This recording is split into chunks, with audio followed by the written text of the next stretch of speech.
उर्वशी का श्राप। नपुंसक। अपने वनवास के समय एक बार पांडव वेदव्यास जी के आश्रम में पहुँचे और उन्हें अपना दुख बताया।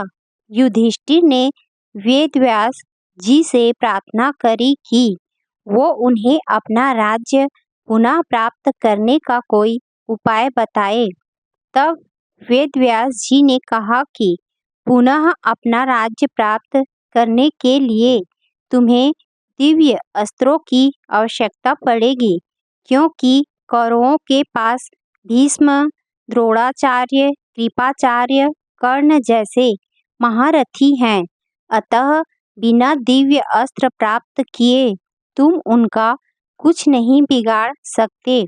युधिष्ठिर के यह पूछने पर कि वो देवताओं से यह दिव्य अस्त्र कैसे प्राप्त करे, वेदव्यास जी ने कहा कि आप सब में केवल अर्जुन ही देवताओं को प्रसन्न करके दिव्य अस्त्र प्राप्त कर सकते हैं।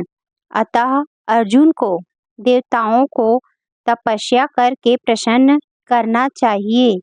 वेदव्यास जी के ऐसे वचन सुनकर अर्जुन तपस्या करने के लिए आगे अकेले ही रवाना हो गए। अर्जुन उत्तराखंड के पर्वतों को पार करते हुए एक अपूर्व सुंदर वन में जा पहुँचे। वहाँ के शांत वातावरण में वे भगवान शंकर की तपस्या करने लगे। उनकी तपस्या की परीक्षा लेने के लिए भगवान शंकर एक भील का वेश धारण कर उस वन में आए। वहां पर आने पर भील रूपी शिव जी ने देखा कि एक दैत्य शुकर का रूप धारण कर तपस्या रत अर्जुन की घात में है। शिव जी ने उस दैत्य पर अपना बाण छोड़ दिया।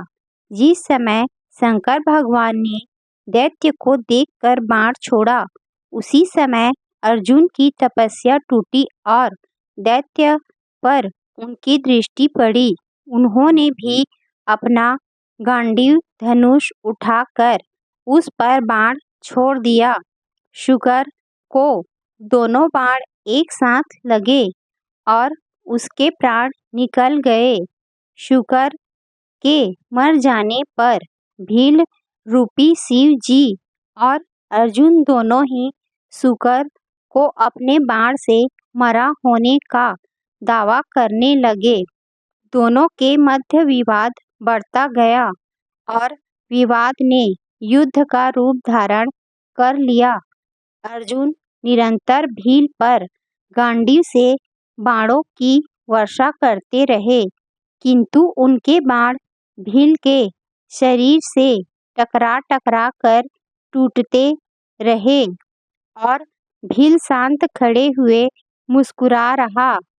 अंत में उनकी तरकस के सारे बाण समाप्त हो गए। इस पर अर्जुन ने भील पर अपनी तलवार से आक्रमण कर दिया। अर्जुन की तलवार भी भील के शरीर से टकरा कर दो टुकड़े हो गई। अब अर्जुन क्रोधित होकर भील से मल्ल युद्ध करने लगे। मल्ल युद्ध में भी अर्जुन भील के प्रहार से मूर्छित हो गए। थोड़ी देर पश्चात जब अर्जुन की मूर्छा टूटी तो उन्होंने देखा कि भील अब भी वहीं खड़े मुस्कुरा रहा है। भील की शक्ति देखकर अर्जुन को अत्यंत आश्चर्य हुआ और उन्होंने भील को मारने की शक्ति प्राप्त करने के लिए शिव मूर्ति पर पुष्प माला डाली, किंतु अर्जुन ने देखा कि वह माला शिव मूर्ति पर चढ़ने के स्थान पर भील के कंठ में चली गई। इससे अर्जुन समझ गए कि भगवान शंकर ही भील का रूप धारण करके वहां उपस्थित हुए हैं। अर्जुन शंकर जी के चरणों में गिर पड़े।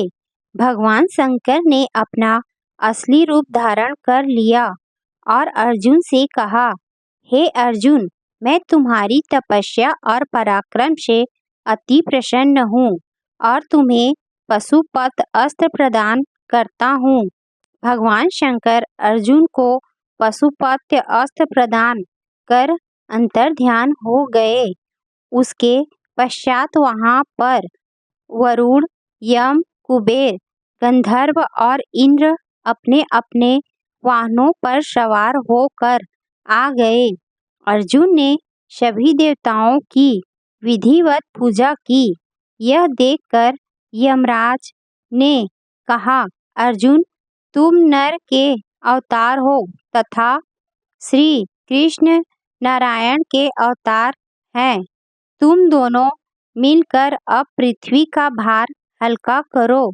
इस प्रकार सभी देवताओं ने अर्जुन को आशीर्वाद और विभिन्न प्रकार के दिव्य एवं अलौकिक अस्त्र शस्त्र प्रदान कर अपने अपने लोकों को चले गए। एक दिन जब चित्रसेन अर्जुन को संगीत और नृत्य की शिक्षा दे रहे थे, वहां पर इंद्र की अप्सरा उर्वशी आई और अर्जुन पर मोहित हो गई। अवसर पाकर उर्वशी ने अर्जुन से कहा, हे अर्जुन, आपको देखकर मेरी काम वासना जागृत हो गई है, अतः आप कृपया मेरे साथ विवाह करके मेरी काम वासना को शांत करें। उर्वशी के वचन सुनकर अर्जुन बोले, हे देवी, हमारे पूर्वज ने आपसे विवाह करके हमारे वंश का गौरव बढ़ाया था, अतः पुरु वंश की जननी होने के नाते आप हमारी माता के तुल्य हैं। देवी, मैं आपको प्रणाम करता हूँ। अर्जुन की बातों से उर्वशी के मन में बड़ा क्षोभ उत्पन्न हुआ और उसने अर्जुन से कहा, तुमने नपुंसकों जैसे वचन कहे हैं, अतः मैं तुम्हें श्राप देती हूँ कि तुम 1 वर्ष तक पुंसत्वहीन रहोगे। इतना कहकर उर्वशी वहां से चली गई। जब इंद्र को इस घटना के विषय में ज्ञात हुआ तो वे अर्जुन से बोले, वत्स, तुमने जो व्यवहार किया है वह तुम्हारे योग्य ही था। उर्वशी का यह शाप भी भगवान की इच्छा थी। यह शाप तुम्हारे अज्ञातवास के समय काम आएगा। अपने 1 वर्ष के अज्ञातवास के समय ही तुम पुंसत्वहीन रहोगे और अज्ञातवास पूर्ण होने पर तुम्हें पुनः पुंसत्व की प्राप्ति हो जाएगी। इस श्राप के कारण ही अर्जुन 1 वर्ष के अज्ञातवास के दौरान वृहन्नला बने थे। इस वृहन्नला के रूप में अर्जुन ने उत्तरा को 1 वर्ष नृत्य सिखाया था।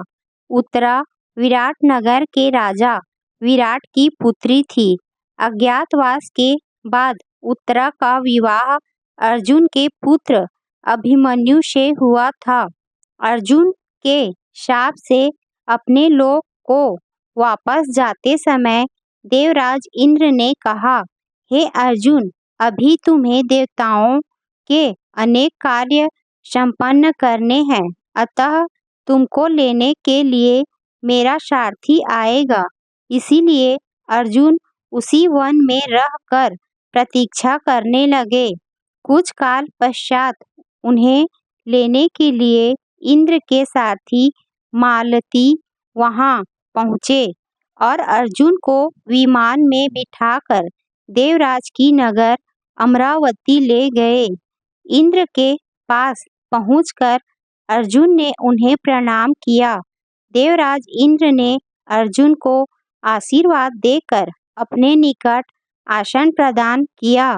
अमरावती में रहकर अर्जुन ने देवताओं से प्राप्त हुए दिव्य और अलौकिक अस्त्र शस्त्रों की प्रयोग विधि सीखी और उन अस्त्र शस्त्रों को चलाने का अभ्यास करके उन पर महारत प्राप्त कर लिया।